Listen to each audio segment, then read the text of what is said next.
Hello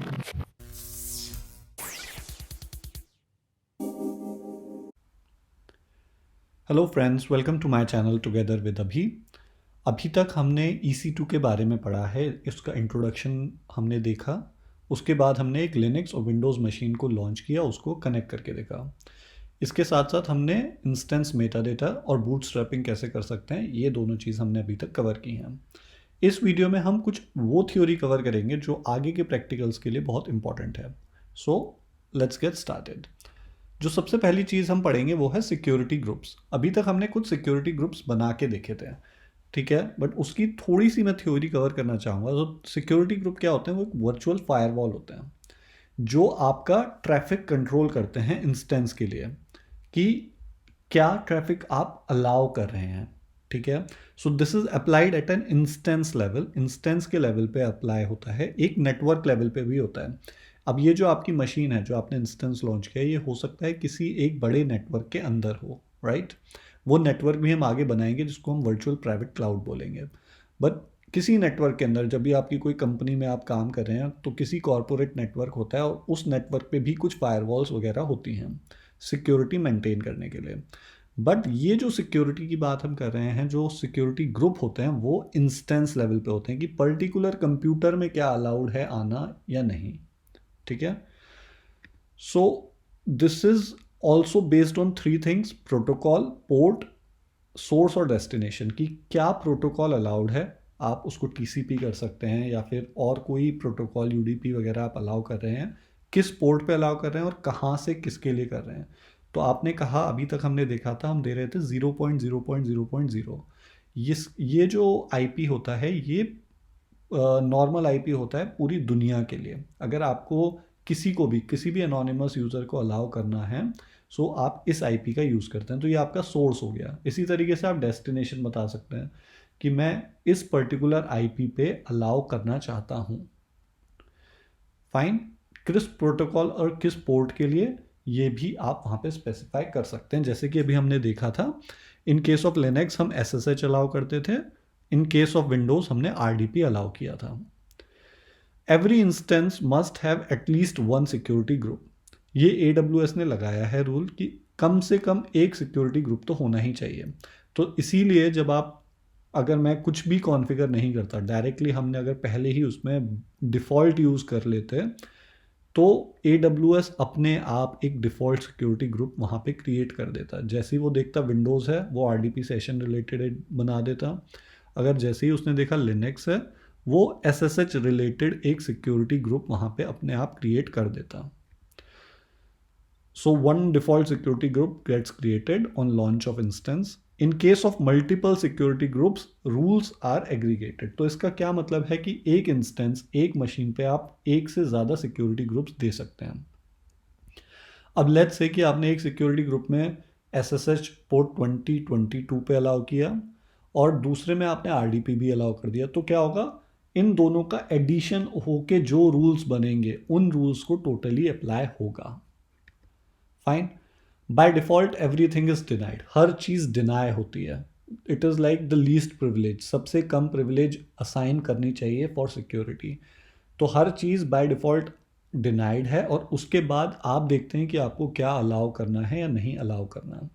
एक बहुत important चीज़ जो है, this is a स्टेटफुल firewall. स्टेटफुल is very important because आगे हम ACL पढ़ेंगे जिसको हम स्टेटलेस कहते हैं। स्टेटफुल का मतलब होता है कि जो भी मैसेज आपके इंस्टेंस से बाहर जा रहा है, उसको आपके सिक्योरिटी ग्रुप ने याद रखा कि ओके, ये मैसेज मैंने भेजा है, इसके करस्पॉन्डिंग जो भी रिस्पॉन्स आएगा, उसके लिए सिक्योरिटी ग्रुप में रूल हो चाहे ना हो, मैं उसको अलाउ करूँगा बिकॉज आई नो ये वाला मैसेज मैंने भेजा है। So this is स्टेटफुल। आप उसकी स्टेट को याद रखते हैं। सो ये मैंने एक डायग्राम यूज़ किया है डॉक्यूमेंटेशन ऑफ AWS। आप इस लिंक पे जाके देख सकते हैं, जिसमें इसने बताया है कि ये जो सिक्योरिटी ग्रुप होता है, ये इंस्टेंस लेवल पे होता है और एक नेटवर्क लेवल पे भी फायरवॉल्स वगैरह होती हैं।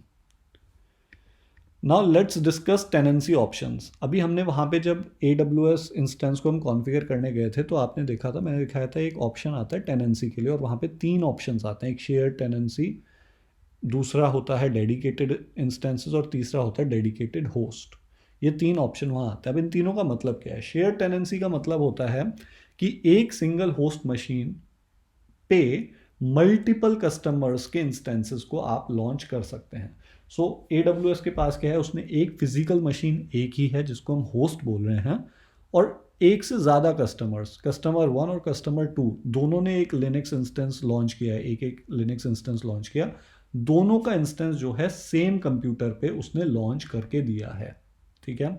And this is a default option, share tenancy.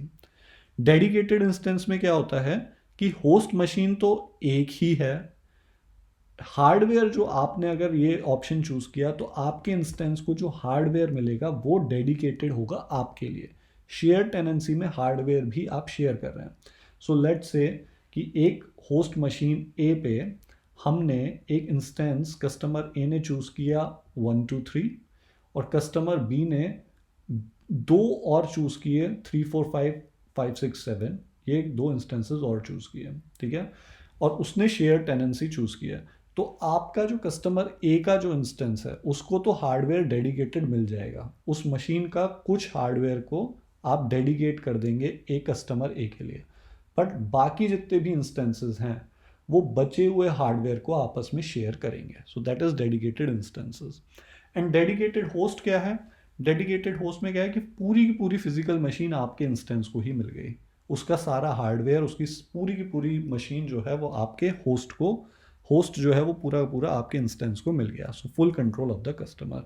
So these are different tenancy options. Obviously dedicated host सबसे ज़्यादा महंगा होगा, इंस्टेंसेस कम महंगा होगा उससे, और शेयर टेनेंसी सबसे कम महंगा होता है, and that's why it is a default option. So based on your need you can have these options. Now next is the pricing options. अब एक होता है ऑन डिमांड इंस्टेंसेस। जब हमने कॉन्फ़िगर करने गए थे तो वहाँ पे एक स्पॉट इंस्टेंसेस करके आया था, मैं आपको दोबारा दिखा भी सकता हूँ आगे प्रैक्टिकल डेमो में, हम ये सब चीज़ें देख सकते हैं। बट एक on demand instances, this is a default method. जैसे मैंने आपको बताया था, जब तक आपका कंप्यूटर चलता है तब तक के लिए आप पे करते हैं, ये सबके लिए है, चाहे स्पॉट हो या ऑन डिमांड हो या किसी भी तरीका रिजर्व्ड हो।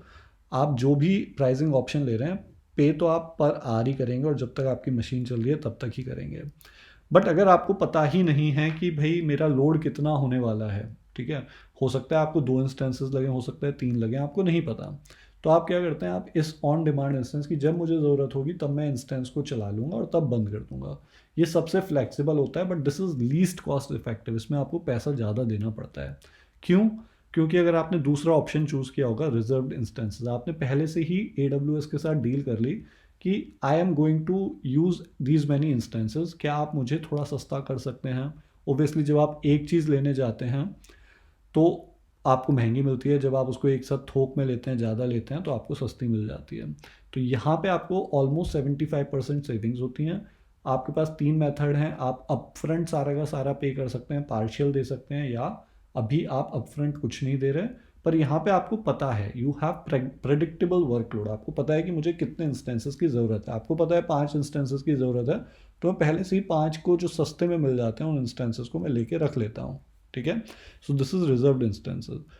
और स्पॉट इंस्टेंसेस क्या है? दिस इज लाइक बिडिंग, कि AWS के पास कुछ इंस्टेंसेस अवेलेबल हैं जो उसके पास कैपेसिटी थी, उसके पास एक्स्ट्रा अवेलेबल हैं वहाँ पे, तो वो कहता है कि ठीक है आप इस पर बिड करिए, आपको जो प्राइस लगता है आप दीजिए, अगर जो स्पॉट प्राइस है, जो प्राइस वो मांग रहा है, अगर उससे ऊपर आपका बिडिंग प्राइस हुआ तो मैं वो इंस्टेंस आपको अवेलेबल करा दूंगा। वो कब तक आपको अवेलेबल रहेगा? जब तक आपका जो प्राइस है, बिडिंग प्राइस स्पॉट प्राइस से ज़्यादा है, ठीक है। तो पर आपको ये कब यूज़ करना चाहिए? Just for non critical operations, कुछ चीज़ें जो आपको लगता है कि अगर इंटरप्ट हो भी गया तो भी आपको कुछ लॉस नहीं होगा, तब इस केस में आप ऐसे स्पॉट इंस्टेंसेस ले सकते हैं। क्योंकि जैसे ही आपका price, bidding price spot price से कम हो गया, तब आपका टर्मिनेशन हो जाएगा इंस्टेंस का, आपको 2 मिनट का टाइम दिया जाएगा कि आप अपना काम जो भी है निपटा लें, और उसके बाद वो टर्मिनेट हो जाएगा, ठीक है। So these are the 3 pricing options. Now let's talk about instance stores. Very very very important topic. अभी तक हमने वॉल्यूम्स के बारे में पढ़ रहे थे, EBS, अब होता तो ब्लॉक स्टोरेज ही है, ठीक है।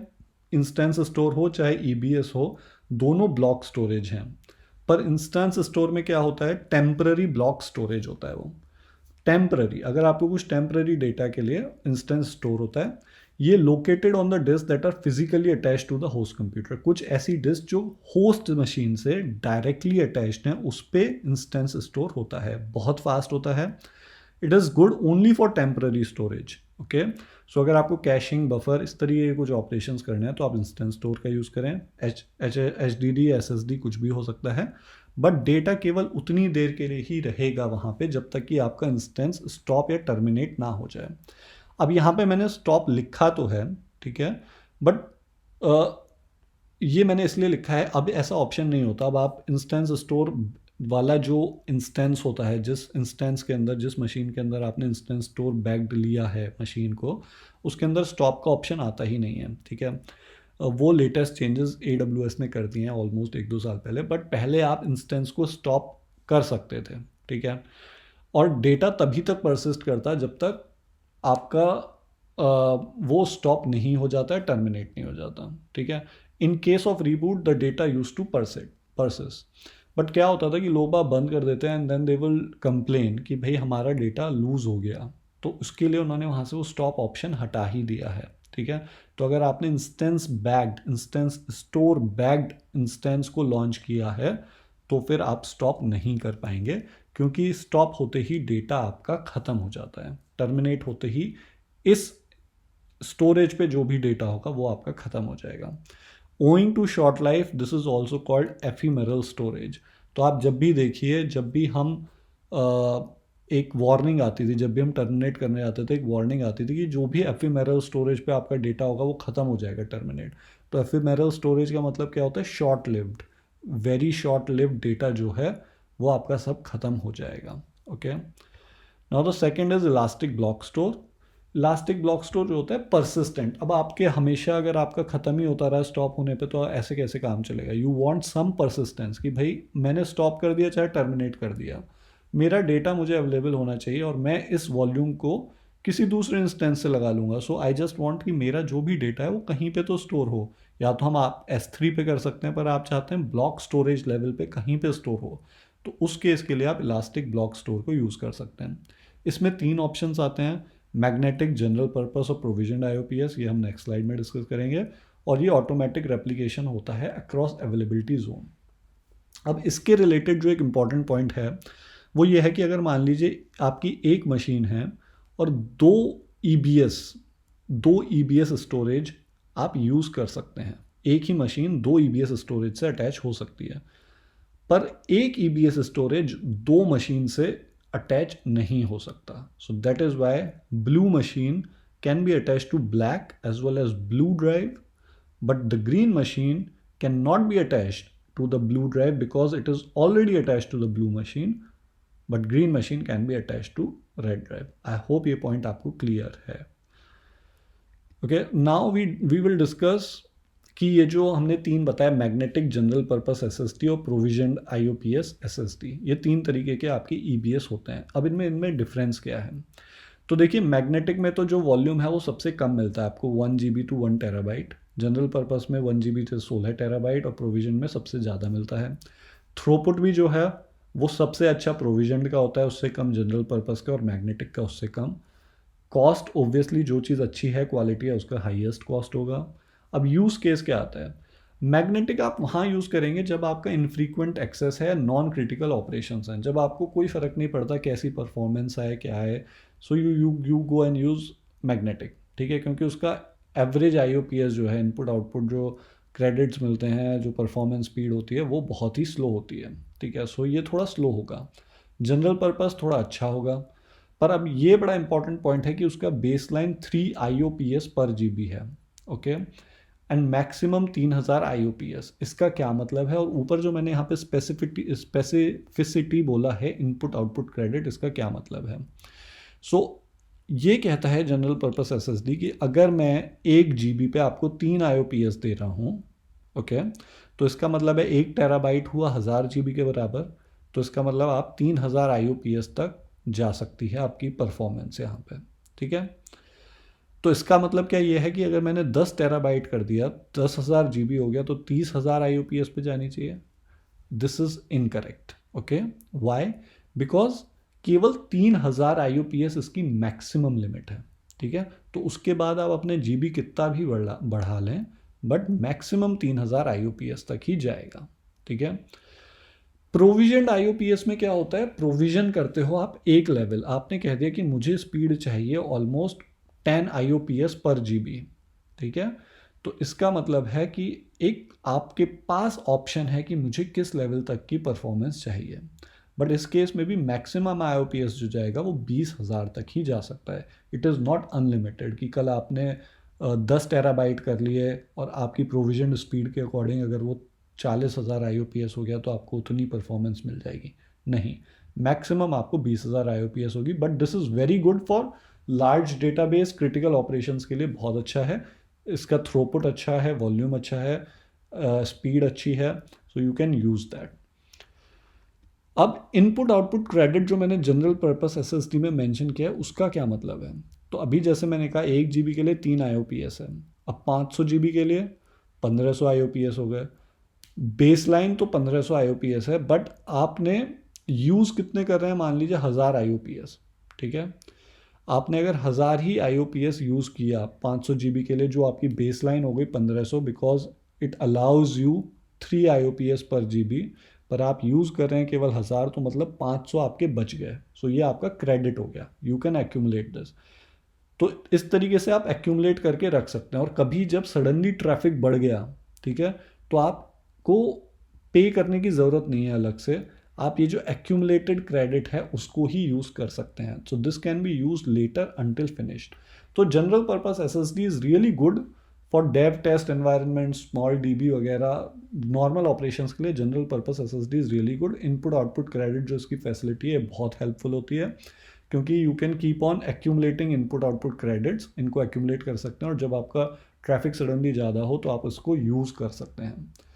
ठीक है। प्रोविजन IOPS अलाउ करता है जब बहुत ही प्रोडक्शन रिलेटेड क्रिटिकल ऑपरेशंस होते हैं, तो आप अपनी तरफ से कि जिस तरीके का आपको परफॉर्मेंस चाहिए वो प्रोविजन करके रख सकते हैं। मैक्सिमम पर ये भी 20,000 IOPS तक जाएगा। अब इसके अलावा आपने सब जगह देखा था कि EBS ऑप्टिमाइज करके इंस्टेंस टाइप सेलेक्ट करते वक्त आपको दिखता है कि whether this instance EBS optimized है या नहीं। इसका मतलब क्या है, AWS ने एक टेक्नोलॉजी यूज़ करके ऑप्टिमाइजेशन कर दिया है इलास्टिक ब्लॉक स्टोर का। उसने कहा है कि कोई और ट्रैफिक, किसी भी तरीके का इंस्टेंस पे जो ट्रैफिक है वो इंटरफेयर नहीं करेगा उस इंस्टेंस पे जिसमें EBS ऑप्टिमाइज्ड है। Very simple, EBS optimized is really good because traffic interference नहीं होगा, डेडिकेटेड कैपेसिटी मिलेगी EBS इनपुट आउटपुट के लिए। अब आखिरी में बस ये चीज़ मैं आपको एक स्नैपशॉट के बारे में और बताना चाहूँगा। अब ऐसा हो सकता है कि मैंने कहा कि इंस्टेंस स्टोर तो परसिस्टेंट नहीं होता, वो स्टॉप करने पे या टर्मिनेट करने पे गायब हो जाता है, ख़त्म हो जाता है। EBS जो है वो परसिस्ट करता है, बट बैकअप या रिकवरी के लिए क्या है, ठीक है, तो आप किस तरीके से अटैच डिटैच वगैरह कर सकते हैं, तो उसके लिए एक मैकेनिज्म है स्नैपशॉट का। तो आप EBS वॉल्यूम्स के स्नैपशॉट ले सकते हैं, जो भी डेटा है उसका पॉइंट इन टाइम स्नैपशॉट आपने लेके रख लिया। इसके लिए जो टेक्नोलॉजी यूज़ होती है वो S3 की ही टेक्नोलॉजी यूज़ होती है, पर इसका ये मतलब नहीं है कि आपकी कोई बकेट पे ऑब्जेक्ट कोई क्रिएट हो जाएगा स्नैपशॉट का। No, customer will not have any control on it. AWS का ही उस पर कंट्रोल होगा, पर वो S3 टेक्नोलॉजी को यूज़ करके सेव करेगा स्नैपशॉट को। स्नैपशॉट लेना तो आपके लिए फ्री है, उसके लिए कोई प्राइस नहीं, आप जितने भी स्नैपशॉट लेना चाहें ले सकते हैं, बट स्नैपशॉट का डेटा स्टोर करने के लिए आपको प्राइस लगता है। स्नैपशॉट्स किसी रीजन के विद इन अवेलेबल होते हैं, तो अगर आपने मान लीजिए एशिया पैसिफिक रीजन में लिया है स्नैपशॉट एंड कल आपको वॉल्यूम क्रिएट करना है किसी और नॉर्थ अमेरिका रीजन में, किसी में करना है, वर्जीनिया रीजन में करना है, तो आपको क्या करना होगा, स्नैपशॉट को पहले कॉपी करना पड़ेगा दूसरे रीजन में, और फिर उस स्नैपशॉट से आप वॉल्यूम क्रिएट कर सकते हैं। डेटा इज़ लोडेड लेजली, जब आप किसी स्नैपशॉट से वॉल्यूम को क्रिएट करें। अब स्नैपशॉट का फ़ायदा क्या रखे, अगर आपको कल वॉल्यूम क्रिएट नहीं करने को मिले तो कोई फ़ायदा नहीं, राइट। तो आप उससे वॉल्यूम क्रिएट करेंगे कि कल मान लीजिए आपके वॉल्यूम को रिलेटेड कुछ भी इशू हो गया, you want to recover it, तो आप क्या करेंगे, जो स्नैपशॉट था पुराना कभी रखा हुआ, उससे आप उसको रिकवर करेंगे, उससे एक वॉल्यूम क्रिएट करेंगे और आपका डेटा सब अवेलेबल हो जाएगा। इसको करने के लिए क्या होता है कि वॉल्यूम तो फटाफट क्रिएट हो जाता है, जैसे आप क्रिएट वॉल्यूम करेंगे तो आपको वहाँ पे वॉल्यूम दिखने लगेगा, बट ज़रूरी नहीं है उसके अंदर पूरा डेटा आ जाए। डेटा लेज़िली लोड होता है उसके अंदर। और आखिरी पॉइंट अब एनक्रिप्शन होता है। कई बार आपने देखा होगा वहाँ पे एनक्रिप्टेड है या नॉट एनक्रिप्टेड है स्टोरेज। आखिरी में जब हम स्टोरेज सेलेक्ट करते हैं तो लास्ट कॉलम में एनक्रिप्शन आता है। इट टेल्स यू कि आपका स्टोरेज वॉल्यूम जो है वो एनक्रिप्टेड है या नहीं है। उसके अंदर जब कोई डेटा एट रेस्ट रखा हुआ है तो उसने एनक्रिप्शन, वही जो हमने मैकेनिज़म्स पढ़े थे KMS मास्टर की, उसी को यूज़ करके होता है एनक्रिप्शन। यहाँ पे भी सब कुछ सेम है, ठीक है। जो है S3 में था वो यहाँ पे भी है। अगर आपने नहीं पढ़ा you can go back to S3 module, और वहाँ पे एनक्रिप्शन रिलेटेड वीडियोस को कवर मैंने बहुत डिटेल में किया, आप वो जाके देख सकते हैं। तो अगर एनक्रिप्टेड है EBS वॉल्यूम तो उसका जो स्नैपशॉट होगा वो भी एनक्रिप्टेड ही होगा, ठीक है। बट इससे आपको कोई फ़र्क नहीं पड़ता। जब भी आप डेटा को देखने जाएंगे, जैसे S3 में होता था आपने एनक्रिप्शन ऑन कर भी रखा है, बट जब आप एक्सेस करने जाएंगे आपको वो डिक्रिप्टेड डेटा ही दिखता था। सिमिलर वे में it is all managed by AWS। Encryption जब आपने सेलेक्ट करी, मैनेज सब AWS ने किया है, बट आपको डिक्रिप्टेड डेटा ही देखने को मिलता है। सो दैट इज़ ऑल जो आज हमें डिस्कस करना था। आई होप ये आपको सब समझ में आया होगा। बहुत इंपॉर्टेंट है क्योंकि आगे के जो हम प्रैक्टिकल करने वाले हैं उसमें ये सब इन्फॉर्मेशन लगेगी। इवन जो हमने अभी पास्ट में प्रैक्टिकल्स देखे थे, कुछ कुछ ऑप्शंस इन पॉइंट से रिलेटेड थे, बट मैं बहुत ज़्यादा थ्योरी शुरू में ही नहीं करना चाहता था, तो इसलिए मैंने पहले डेमोज कुछ दिखाए और अब मैंने थ्योरी कवर की। इसके बाद हम फिर से कुछ डेमोज करेंगे जिसमें मैं इन थ्योरीज़ को कहाँ पे यूज़ किया है वो मैं आपको दिखाऊंगा।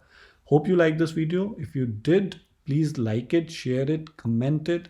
और मुझे सब्सक्राइबर्स की बहुत ज़रूरत है, so please do subscribe to my channel. Thanks for your time.